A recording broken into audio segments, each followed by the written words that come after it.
Hello, I'm David Grossman and welcome to MENSCHlife. Thanks for joining us. We have a very exciting show for you today. I have with me in the studio Reverend Majed El Shafie. Welcome. Thank you so much, and thank you for saying my name very well. I appreciate that. I worked very hard on that. That's about all I could say. Of course, the organization that you founded is One Free World International. Yes. We also have, a little bit later in the show, we have Dr. John Howarth from High Adventure Ministries. He'll be joining us as well.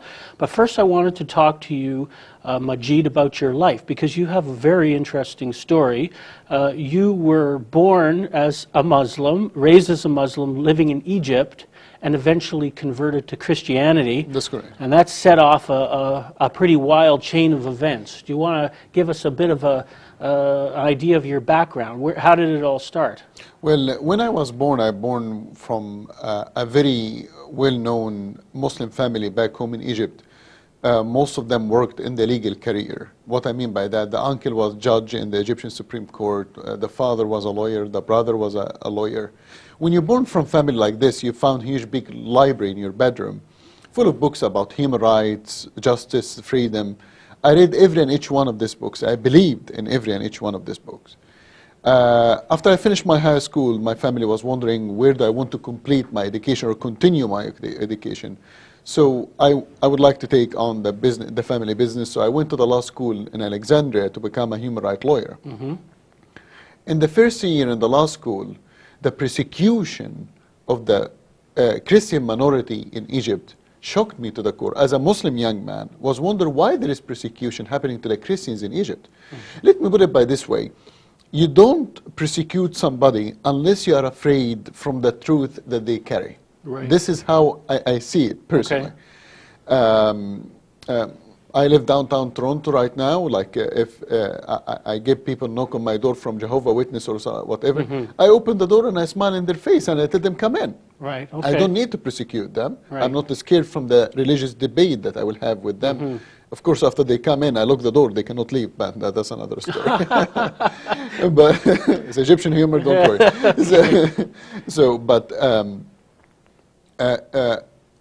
I went to my best friend at the time, his name Tamer. He was a Christian, I was a Muslim. Right. I told him, Tamer, why there is persecution happening to the Christians?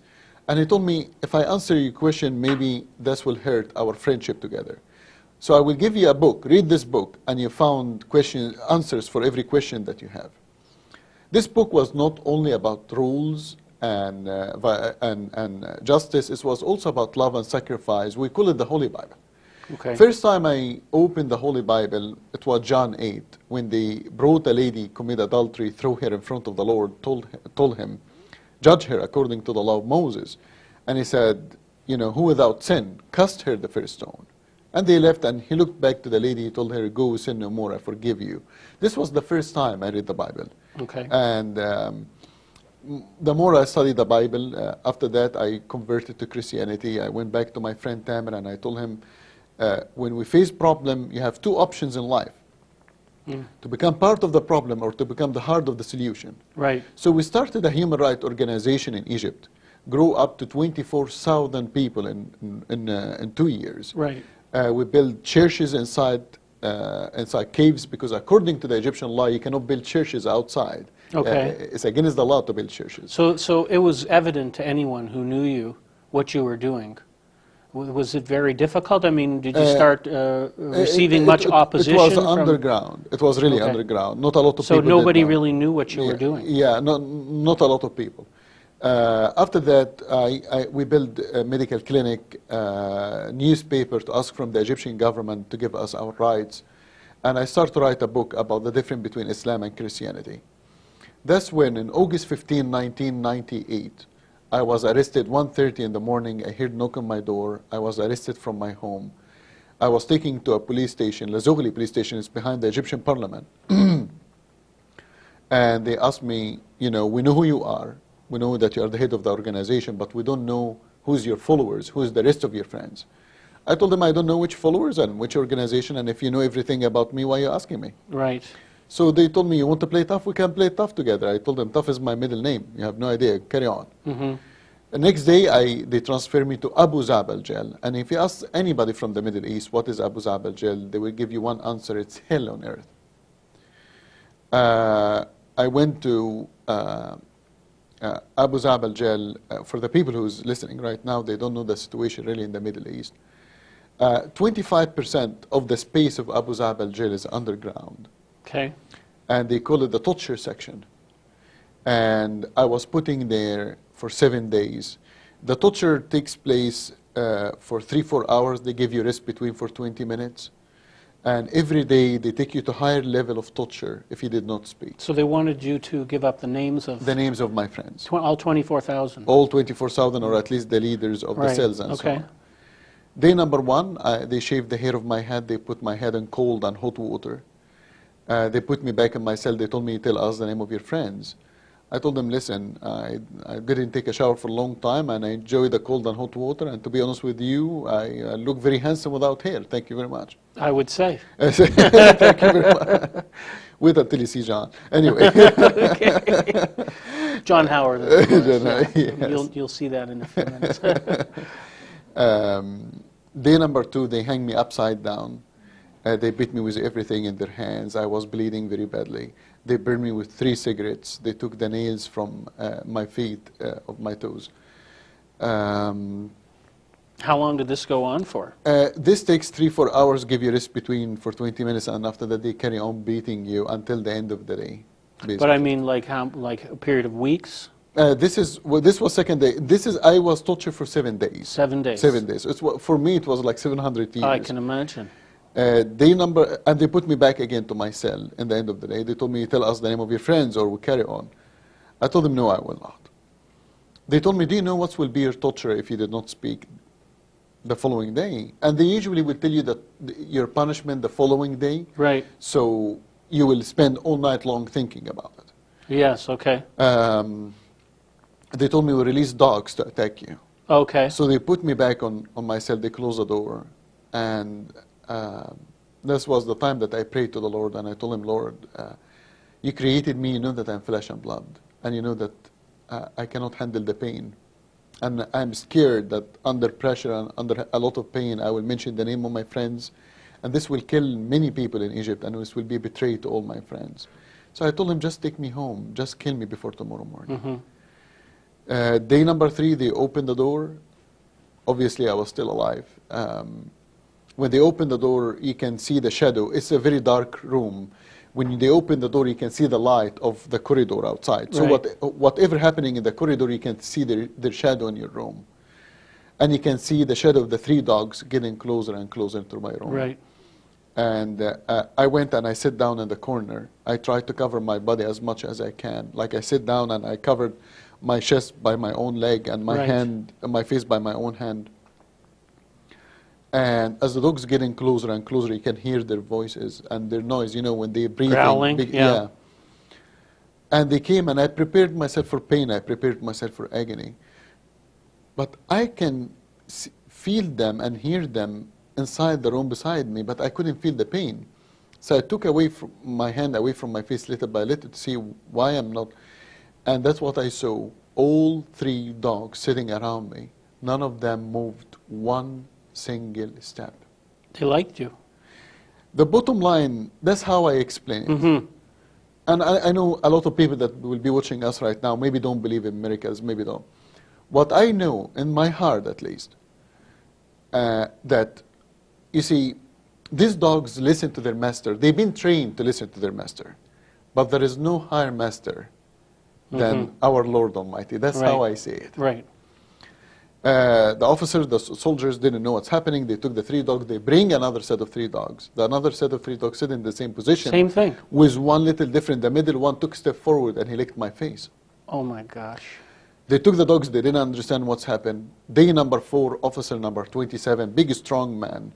He came, he opened the door very angry, very upset. He told me, listen, I'm not scared from you. I told him, of course you're not scared from me. You're the one who's torturing me. I'm the one supposed to be scared from you. Okay. He told me, I'm here to make with you a deal. I'm listening to the deal. He told me, tell me the name of your friends. I will release you from the prison. You are a witness in the case. You want money, I give you money. You want beautiful girls, I give you beautiful girls. You want a brand new car, you want bigger house, I give you whatever you want. But tell me the name of your friends. I told him, I like the deal, I will take it. But first, before I tell you all the names, I don't have the strength to give you all of these names. You guys been torturing me. No food, no water, no nothing.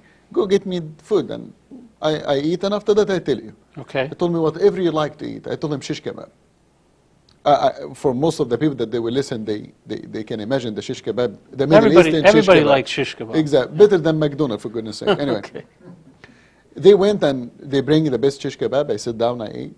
They told me, now you tell me the name of your friends. I told them cup of tea first. And Okay. They went, they bring cup of tea. They told me, now you tell me the leaders, your friends, the name of your friends. I told them, listen, I will not be able to tell you all their names. I cannot remember them. But I will give you the name of our leader. You can catch him, and he can give you all their names. He knows them one by one. He told me the name of your leader. I thought that you are the leader. I told him, no, I'm just a servant. He told me, okay, tell me the name of your leader. I told him the name of our leader, Jesus Christ. If you can catch him, catch him. Okay. He really didn't like it very much, really. Officer number 27 punished me two punishments. The first punishment that he slapped my face. And I was standing in the middle of the interrogation room. That's when I hit the wall. And I always make a joke about it. I always say it was my first time I fly without aeroplane. It's a brand new meaning for free air miles. Okay. And many people will wonder why I'm making fun at it. This man can hurt my body, but nobody can touch my spirit from inside. And that's why I make fun at it. Okay, we have to take a short break. Go ahead. Amazing story. We're going to be back in just a moment with Reverend Majed El Shafie. Hang in there. We'll be right back.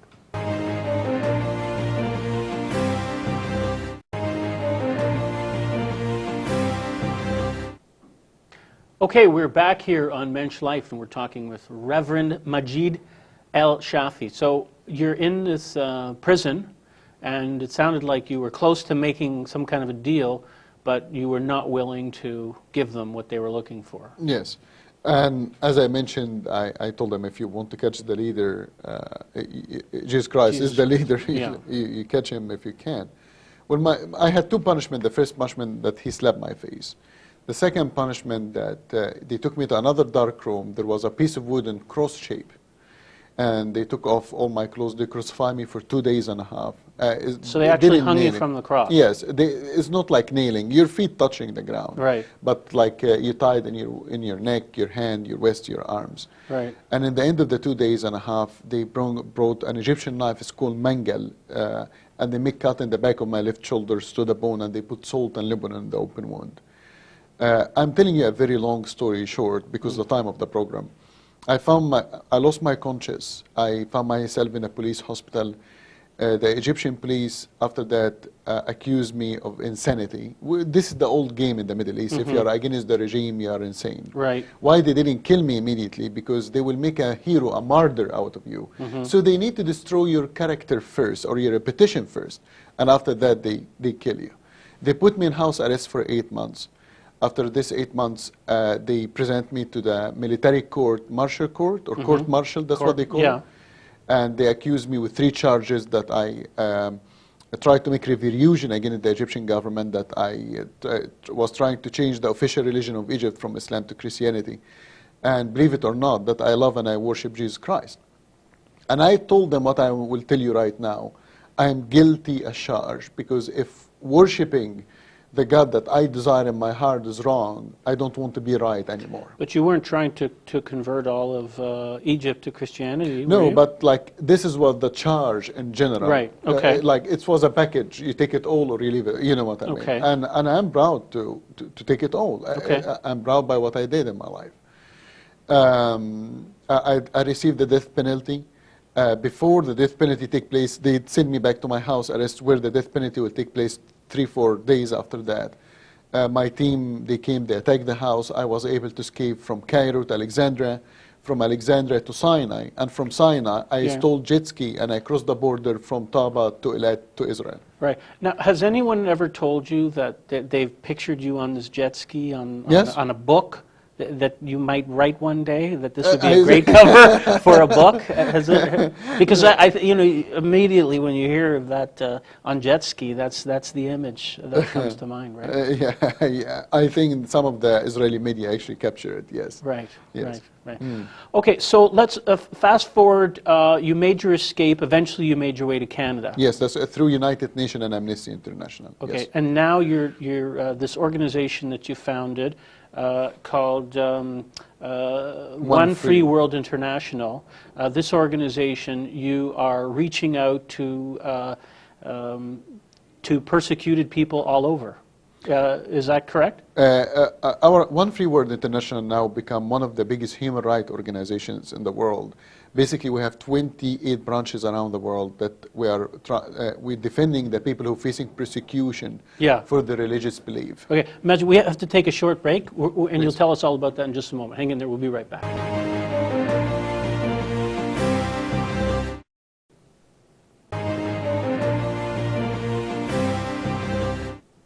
Okay, we're back here on MENSCHlife with Reverend Majed El Shafie. So we're talking about the organization One Free World International. So tell us a bit about the work that the organization does. We are one of the biggest human rights organizations right now that defending the people that facing persecution for their religious belief.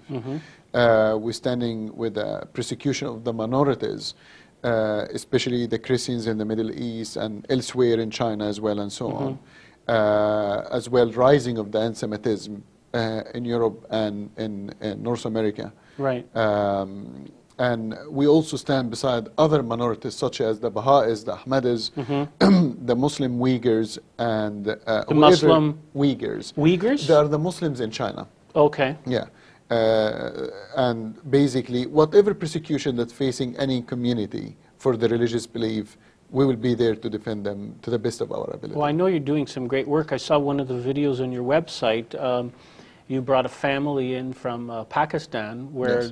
the girl was, the 2-year-old daughter, she was raped by a Muslim official, I guess, because they wouldn't convert to Islam. Yes. It was a Muslim wealthy family. Neha is 2 years and a half when she was raped. And her story broke my heart. That's when we decided. But Neha's family was Christian. Yes, that's right, correct. Okay. Yes, and because the father refused to convert to Islam, the son of the owner of the farm raped the little girl. Okay. And not only that, the officials refused to help them. I see. Just to make it clear, very clear, the rape problem in Pakistan is extremely a big problem in Pakistan. And the Muslims that they did this. They are Muslim extremists. So I don't want to put all the Muslims in one basket. Right. I don't like to leave it general like this for the people. I want them to receive the right picture. But when we receive this about the extremists did this to the little girl, we decide that we will help her to get outside the country. Right. So me and my team for 3-4 years, we worked so hard and we succeed to bring the whole family of 7, all the Christian family here to Canada, and now they are safe and sound in Canada, and they are very happy. Right, it's terrific, terrific work. Okay, we're going to be back in just a moment. We're going to bring Dr. John Howarth from High Adventure Ministries, and we're going to talk about some of the things that are going on around the world. Arab uprising in dozens of countries, renewed violence in Israel. So we're going to discuss some of those things. We'll be back in just a moment.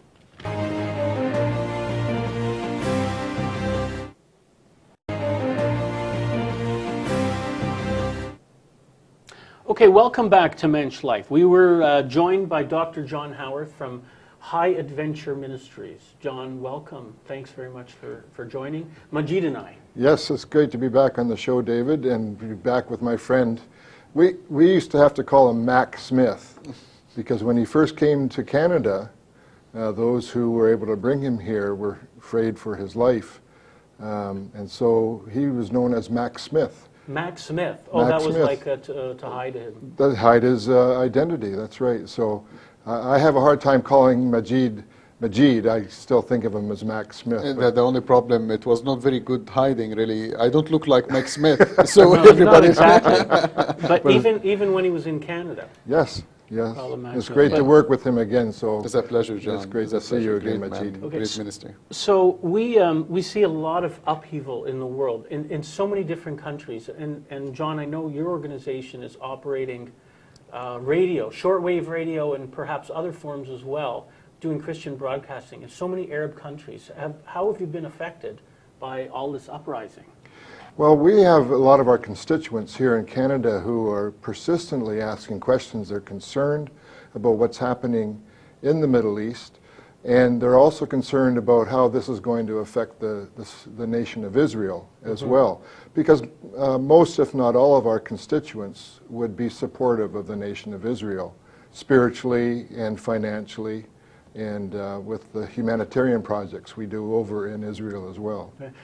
Now, the radio that you're operating, is it under control of the governments of the different countries, or are you able to bypass the government and send messages out to people?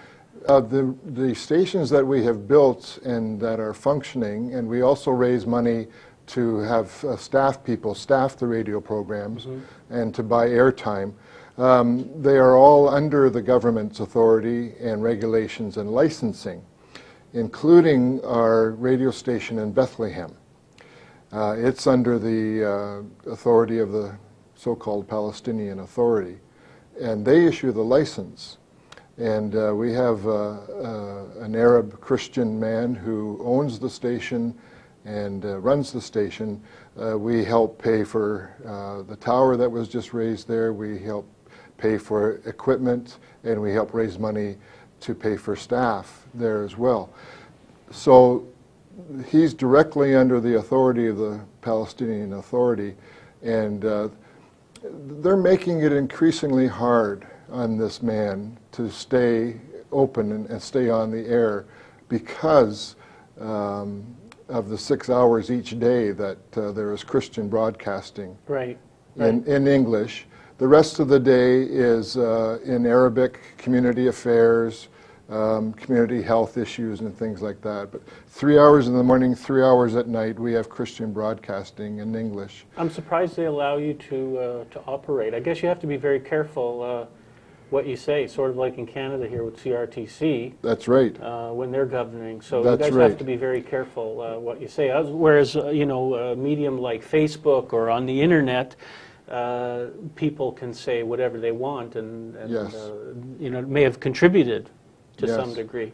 It's very difficult, and our man there who owns the station and runs it, he's increasingly coming under the scrutiny of the so-called Palestinian Authority, has been hauled up on the carpet 2 or 3 times to answer questions.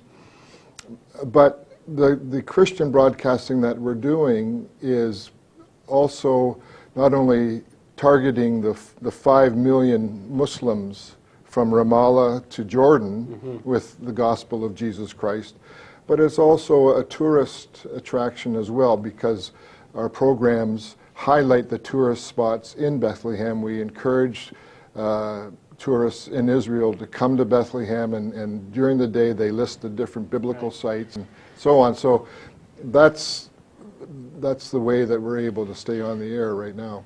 Majed, when you, I mean, it seems odd to me, like given what you went through, trying to be outspoken about your Christianity while living in Egypt, it seems odd to me that that this organization, for example, is able to continue the work they do. Wouldn't you think the government would just, you know, shut them down in Egypt or wherever? Absolutely, and I think that they're facing great difficulties.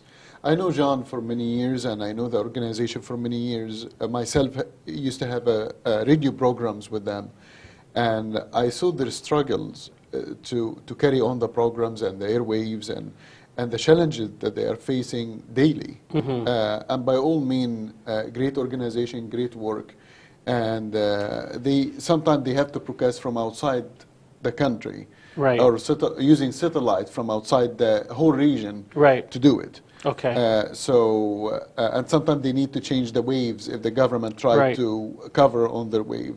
So they are doing a great job, and they're struggling, but they are winning the battle. Right. Now, you used to have a show. Yes. As well. You were actually part of John's organization. What was the name of your show? It used to call River of Love and Encourage River of Iraq. Love. Yes. Right. Yes. But you stopped doing that. Yeah. The organization more demanded the human right work that we do, more demanded of our time and more demanded our focus. So we just shifted our focus more to human rights. What do you guys think about the internet revolution and what's going on, like how they say Facebook contributed in a large degree to allow people to organize in the different countries? I guess the governments can't control that, it seems.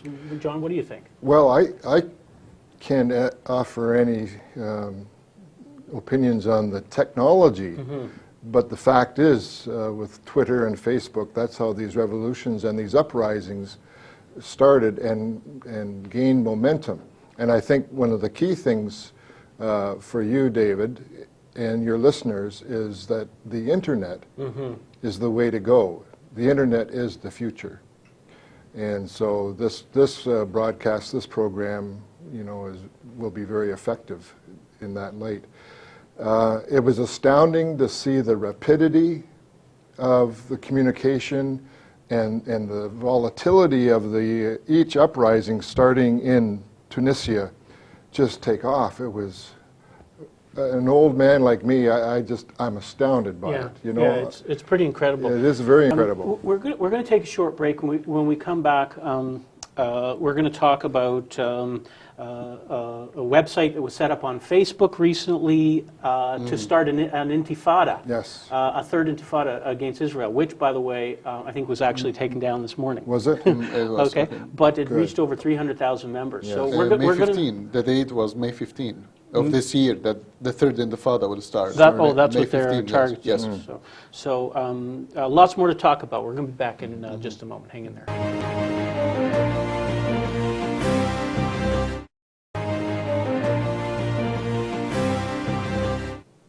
Okay, welcome back. Here we are on MENSCHlife. So we're talking about this email that was circulating that was calling for a third Palestinian intifada. So on the one hand, we saw how the internet and Facebook was helping people to rally for what we imagined is a good cause, democracy, and people rising up against corrupt authoritarian governments. But then we saw how it could actually be used for something like this, and it took a while before it was taken. There was over 300,000 members. Now, Majed, I don't know if you can. I don't know if you can read this, but yes. Is there anything here that's worth worth talking about? Or it's just basically saying that the date that they was planning was May 15, 2011. That's when they will start with the intifada. On the other page, because I saw this, it's not written here, but on the other page they said that they started by Tunis, intifada in Tunis, Egypt, Libya, and now the next will be freeing the Palestinians? Palestine, yes. Right. The internet is a tool of communication like any tool, can be used for good or evil. It's as simple as that. Right. I think what we're looking here is the will of the people is not the way of how to communicate. Like in the old days, of course, like there is many revolutions in the old days, how it happens. There was no Facebook, there was no, Right. Of course now it's easier, faster. But I think what we need, really need to talk about is the will of the people to make this happen or not. Now, you said it's reached over 300,000. 300,000 people actually clicked on it that day. Were in support of this group on Facebook. If you ask me, this is a very dangerous sign. This is an extreme dangerous sign, especially now with the political vacuum that started to be created in the Middle East. Right. You have, after Mubarak left and he fell, now the fear here is how democracy and freedom can take true steps in the Middle East. Now Obama, every day he jump and hump in the television, freedom will come to the Middle East, and yes, we can. No, we cannot. Listen, when you have people like in Egypt, for example, you have 30 to 40% of the Egyptians is illiterate. They don't know even how to write and read their names. They cannot even read their own constitution. So how they will have democracy and free vote? No, what you really need to do is to start reforming the constitution, give them free media, but the major focus right now is not supposed to be on the election, it's supposed to be on education. Right. Democracy lives when there is education and dies when there is no education. Right. So you feel there's a big risk, particularly in Egypt, that the Muslim Brotherhood absolutely can take over could step in. and what are some of the risks associated with Muslim Brotherhood? I mean, some of the Western media is saying that they're not so bad. So. No, they are extremely. I have a case of a Christian man that they tried to force him to convert to Islam, and when he refused, they threw acid on his daughter. This was the Muslim Brotherhood. How long ago was that? This was a year ago. And this when they used to be outlaws. Can you imagine when they are the government, what they will do? The truth and the reality that if the Muslim Brotherhood took over Egypt or even have a small little finger in the new government, two things will happen. Number one, the persecution of the Christians and the Baha'i community in Egypt. Second is the destroying of the peace agreement with Israel, or the canceling the peace agreement with Israel. They will not do it between day and night. They will do it in a period of time. And this will cause a new war in the Middle East. Right. John, do you have any sense of why there might be this new uprising in Israel? I mean, because it doesn't seem to be in tandem with people uprising against their authoritarian, corrupt governments in all the Arab countries. It's a totally different ball of wax from my point of view. What are your thoughts? Well, I have a definite opinion on that, but before I give that to you, I want to piggyback on what Majed has said. For the Muslim Brotherhood to fill the vacuum that's created with the government falling, as in all of these countries, Tunisia, Yemen, Syria now, Jordan, they are creating vacuums, and the key issue is who and what is going to fill that vacuum. In Egypt, we're very concerned that it's the Muslim Brotherhood. I agree with Majed 100% that they're bad news. It would be like Hezbollah gaining a majority government in Lebanon. If worse for the Muslim Brotherhood. Well, Muslim Brotherhood was really the mother foundation of Hamas, Hezbollah, Al-Qaeda, Jihad, all of this, Mujahideen, all of this. This was the founder of all of this. Was the mothership. Yeah. And as Majed says, they were illegal. Yeah. So my opinion about the third so-called Palestinian Intifada, I think this is very important for all of us to realize. Just like the second so-called Palestinian Intifada, it was staged, it was planned ahead of time. And when Ariel Sharon went up to the Temple Mount, that was merely the excuse for Yasser Arafat to unleash his forces. And it's been proven and documented that this was in the works for several months before it started. It was not a popular uprising like we're seeing in Egypt and Tunisia, all these countries. It was staged, it was planned, and this so-called third Intifada is the same way. Obviously, it's being planned and staged and imposed on the people, and they're expected to do the dirty work. So that's my opinion. I'm very cynical when it comes to the PLO. And let's face it, they're still in control, and Hamas in Gaza.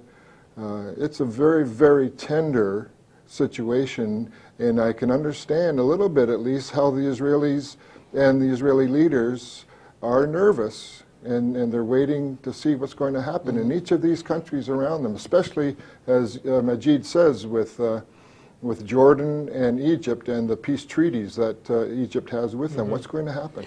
Okay, Brett Stevens is a writer from the Wall Street Journal, and he recently wrote an article called License to Kill, and he says he's one who has long entertained doubts about the wisdom and viability of much of the settlement enterprise. However, now he finds himself cheering Israeli Prime Minister Benjamin Netanyahu for announcing, in the wake of the Fogel family massacre, the constructions of hundreds of additional homes in the settlement. So, Majed, I want to ask you, first of all, what is your view about Israeli settlement policies, number one? And number two, in the face of what we see happening now, is this a time for Israel to dig their heels in and say, absolutely nothing, we will continue settling now, especially because of the uprising, or is it time to be more flexible? But before you answer, we have to take a short break. Hang in there, we'll be back in just a moment.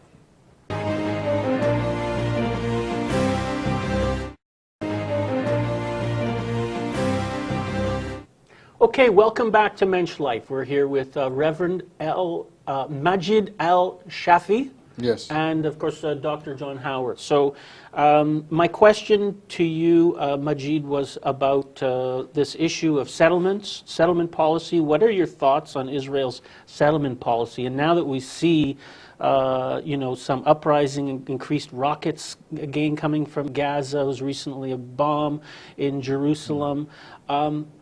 Is now the time for Israel to dig in its heels and continue settling, or should it take the opposite approach? This is not the time. It's due. It's supposed to be a long time ago that should dig in and put their heels down.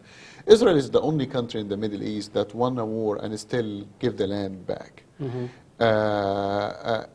They really, very small country, that they tried to make peace with everybody, and they did with the Egyptians, with the Jordanians. We tried to do the same thing with the Palestinians, and even now the Palestinians fighting with the Israeli weapon that they give them. Right. The bottom line, there is no country in this world have the right to tell Israel to build settlement or not. This is your home. You are free to build whatever you want to build, wherever you want to build. It's like when you go to Obama, do you think that Netanyahu can call Obama and tell him, stop building California? No, he can't do that because it's your land. If you want to build in California, build in California.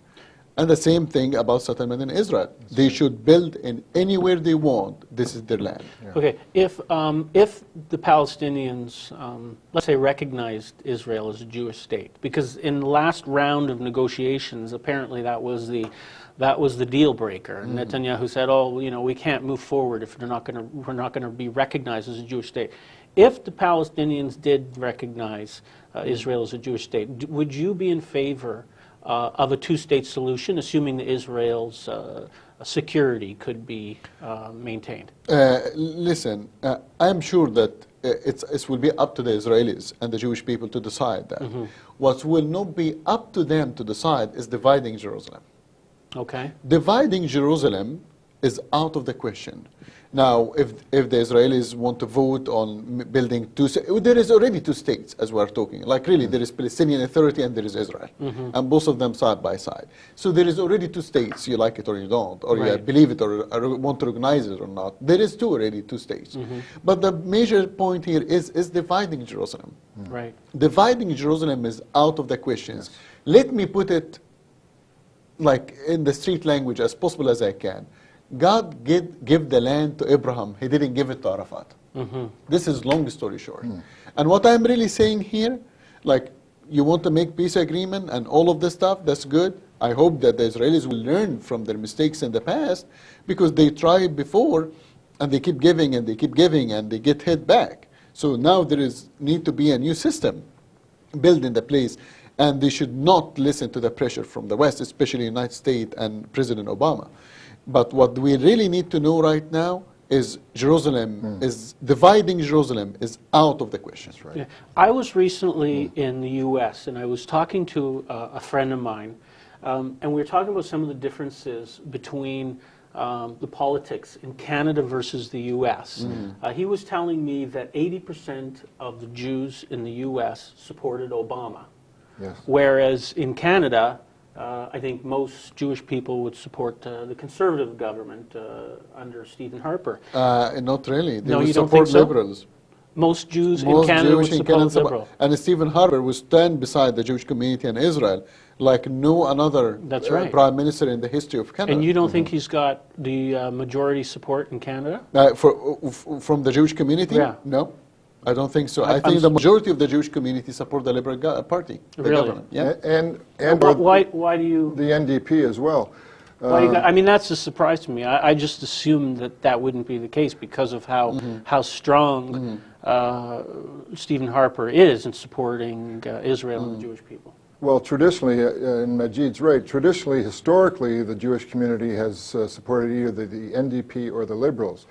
However, the last 5 years, 4 or 5 years, with Harper being so strong in support of Israel, he probably has more support within the Jewish community now than he did when he was elected. That's true. Yeah. It's going to be very interesting in this present election to see how it's going to play out with the Jewish community based on how strongly Harper has supported Israel. So that's very, very key. Okay, so this friend of mine, he sent me this quote, and I want to read it to you and get your gentleman's thoughts on this. Chris Matthews, host of an MSNBC news program. So he says, the coalition between the right and Israel, the evangelical right in the United States, is not founded on personal friendships or anything like that, or even values. It's founded on some sort of weird right-wing thing where you just high-five each other at the Western Wall, and then that's done. Their trip.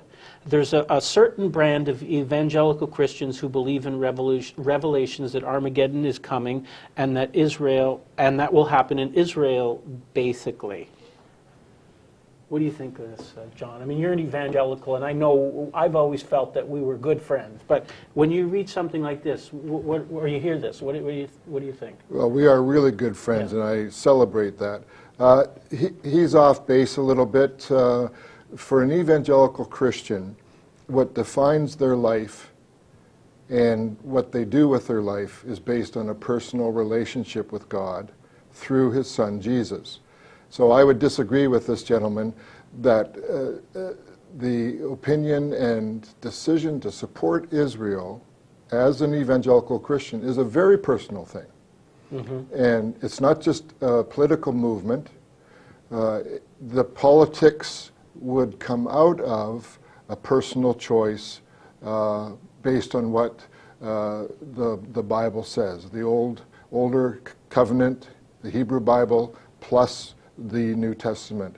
And on that basis of the authority of Scripture and a personal relationship with God through Jesus Christ, the majority of the evangelical Christians in Canada and in the States would be based on that personal decision to support Israel because God says to support Israel. Right. And that's a very personal thing. Right. And what about you, Majid? What comes to mind? I mean, I don't know if you are an evangelical or you're not an evangelical. I'm a Christian. You just okay. I love to call myself Christian. I don't know different denominations or what's happening in this. Let me get this straight. Sure. He's basically saying that the Christians support Israel because he had an agenda to convert them. That's what basically he's saying? Well, either that or because in order for Jesus to come back. Yeah, you're right, Majid. This is an underlying This is the controversy. underlying. Yes. Okay. Yeah. Can I answer you honestly? Please. First of all, me personally, I love Israel, and I love the Jewish people for who they are. When I love somebody, I don't love somebody because I have a hidden agenda. And if I don't love, I would say I don't like that. You know what I mean? But here is the taboo issue, and I'm glad that you are talking about this because as a Christians and Jews, like right now, we need to sit down and we need to build bridges, not walls. Because this is the time that we need to unite it. As we are facing one common enemy, the extremists that want to get rid of us and you, we need now to be united. Sure. It's not time for nonsense right now. Let's put the worst scenario on the table. Yes, Christians love you because they want to convert you. But hey, so what? I live in downtown Toronto. I have Jehovah Witness. They come knock on my door every Saturday. I come, I sit down, and I talk with them. They cannot affect me. Right. If you know who you are and you're strong in your belief, nobody can take this away from you. Don't be scared. If somebody came and want to offer you support and want to be stand beside you in the tough time, take it. Right. Use them. Why not? Right. And that's the bottom line. Well, I mean, I guess if it's as long as it's a friendly attempt, and and that is what we're talking about earlier. Yes. With some of the Muslim extremists, that it's the use of violence and whatnot. Yes. And the current Prime Minister of Israel is on record more than once for saying that Israel's best friend, he doesn't say the Americans, he says it's the evangelical Christians around the world are Israel's best friends. Absolutely. Yeah. Right. Well, I mean, you know, John, we've been good friends. When I went down to this Christians United for Israel. That's right, in Washington. I've often said what an amazing experience it was to be in a room with that many people, non-Jews, waving the Israeli flag. Yeah. 5,000 people, and I don't think once, David, in that weekend did you sense any hidden agenda on behalf of the evangelical Christians. Yeah, absolutely. Well, the other thing that was, I guess John Hagee was there. Yes. And I don't remember if he specifically said it, or somehow I picked up that there may have been a time when some Christians were a little bit more footloose and fancy-free about because Jewish people don't like it when you're always trying to convert. I mean, if all that this Jehovah's Witness did was come to you all the time and constantly, I mean, it's just boring, right? I mean, after a while, it's disturbing. It's disturbing, but it would not be scaring me. That's all what I'm saying. Right. Yeah, that's the bottom line. So we've got to wrap up here, but I wanted to ask you both if there's any special messages that you have for our viewers. What can people do, given all this unrest and where you have people who are being persecuted in different lands? Because I know that's a big part of what you're doing. Absolutely. Well, number one, pray. But the Bible said as well, faith without action is a dead faith. Send an email to your congressman, to your senator, to your president, to your media. Explain to them your views, explain to them your concerns. Don't let them buy that some Muslims groups, such as the Muslim Brotherhood, is a peaceful groups and all of this nonsense. And my message right now to the governments that persecute the minorities and rising of the anti-Semitism and hating Israel and hating the Jewish people and hating the Christians, my message to them is the persecute people of faith is dying, but they're still smiling. They are in very deep dark night, but we still have the candle of hope. Our enemy have very strong army, our enemy have very strong weapons, true, but we have the Lord Almighty, and this is a fact. Believe me when I tell you, you can always kill the dreamer, but no one can kill the dream. Right. Thank you for having me. Thanks very much, Majed. John, any final words? We need, as Majed says, we need, as people of the faith, people of the book, Jews and Christians, we need to pray fervently. I am mostly concerned about the vacuums that are being formed in each of these countries with these uprisings, and who is going to fill the vacuum. So we want to pray for true democracy, lasting peace, so that the Muslim extremists do not fill the vacuum. And we need, as Majed says, communicate with our government. Communicate, communicate, communicate. Stand up for what is right and what is just. Amen. Gentlemen, thank you so much for being here with us. Thank you for the opportunity. Until next week, don't forget to be a mensch. See you then. Bye for now.